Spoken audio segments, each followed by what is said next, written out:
When I tell people I'm vegan, often the first question out of their mouths is, okay, so where do you get your protein? And like most vegans, I get pretty fed up with answering it. So over the next few videos, I'm going to explore protein a bit for you and explode a bit of those protein myths, so that when people ask you where you get your protein, you will know the best answer to give them. My name is Cath King, and I'm a holistic health consultant with my business Seeking Health. As soon as I hear this question, I know that I'm dealing with someone who doesn't know very much about plants. Nothing in our modern human diet has been as misunderstood and as misrepresented as protein. It's considered by most people as the foundation of nutrition. The importance of eating enough protein, primarily from animal sources, is drilled into us daily from childhood. Recently, we've seen the rise of low-carb and paleo diets, which emphasize protein even more. Here are some of the biggest protein myths in our culture.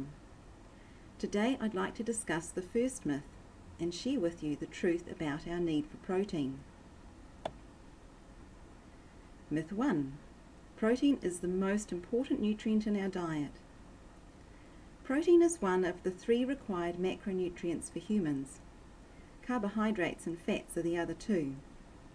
There are dozens of micronutrients as well, vitamins, minerals and enzymes.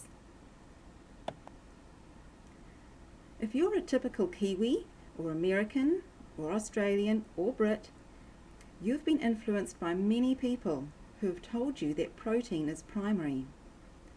This is because our whole body is made up of protein. Proteins are bodybuilders. Much of our body, except for water, is made up of different kinds of amino acids. All living tissue contains protein. Protein supports and maintains our blood, organs, muscles, hair, skin and nails. So it's no wonder that people have assumed that it needs to be consumed in large amounts. Carbohydrates provide the body with a source of fuel and energy that's required to carry out daily activities and exercise. Any extra energy is stored in the body until it's needed.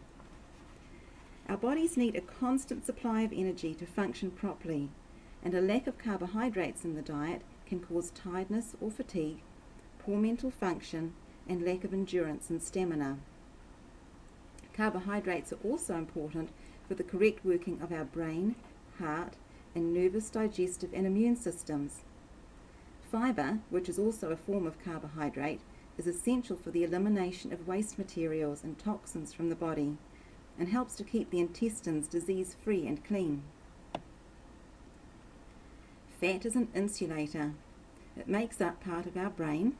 It protects some of our joints, and it provides reserves for when we get sick. Fat surrounds and insulates nerve fibers to help transmit nerve impulses. Fat is also needed so that our body can absorb fat-soluble vitamins like A, E, and K, and prevent deficiencies in these vitamins. With such a strong emphasis on high-protein, low-carbohydrate diets, many people are replacing their energy-giving carbs for protein, forcing their bodies to utilize protein as an energy source. The interesting thing is that while our body can easily convert carbs to fat and fat into carbs, and both can easily be used for energy, protein is different. The main difference between protein and the other 2 macronutrients is that protein contains nitrogen. And what that means is that in order for our bodies to use protein for energy, it has to do something with the nitrogen. So nitrogen becomes like the dirty residue of energy metabolized from protein. Now we want to burn clean because our cells depend on cleanliness. Our tissues don't want to be suffused with the toxic byproducts of energy production. We suffer if we have too much nitrogen in our system.